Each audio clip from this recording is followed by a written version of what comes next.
ստացել են եղուններ նկարել եւ եթե սովորեցնել են ինչպես ճիշտ կտրատ է եղունը, որտեղ ձեռքի եւ ոտքի եղունները տարբեր են կտրում։ Բայց միշտ զրուցել, սկսել ամենօրյա խմբից, այսինքն ատամները լվանալուց։ Ատամները որքան անգամ եք լվանում։ Երեք։ Իսկ գիտեք ինչ են կառավարության լվանում ատամները։ Էցե, իսկ երեկոյան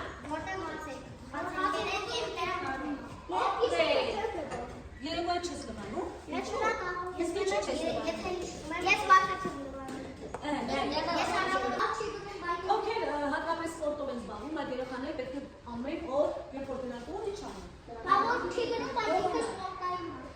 Ինքնին պետք է անպայման լողան երեխեք, որովհետև Պետք պետք է վերցնեն շատ քիչ շաբաբաժինով, որպեսզի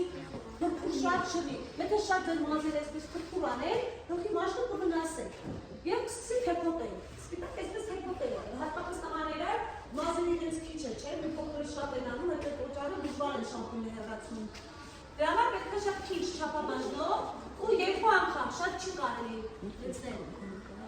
Եվ նաև շատ չի կարելի շաբաթվելուց գրունքը լվանալ, որպեսզի մաշկը չվնասեք ձեր։ Հետո մազերն են գիտեք, որ հատկապես ինքը սկսում է որակի լինել, եթե շատ եք լվանում, ամեն օր չի կարելի։ Մենք այսօր երեխեք եկեք մի հատ իրար հետ հիմա քննարկում անենք։ Հասկանեք ինչ սովորեցինք այսօր։ Մենք իմացանք, որ պետք է ինչ անել, ատամները լվանալ օրը երկու անգամ։ Պետք է ինչ անել ամեն օր լվանալ, բայց գլխի մազերը ամեն օր պետք է լվանալ։ Քանի անգամ։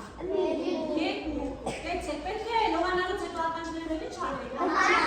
Մաքրել, գերուններ ինչ պետք է անել։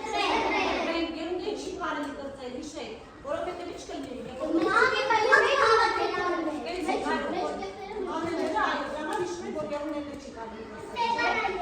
Պետք է նաև թափկեցնող քսուկներ օգտագործել մեր ձեռքերի համար, չէ՞։ Հատկապես ձմռանը մեր ձեռքերը շուտ մեր ձեռքերը չփորան։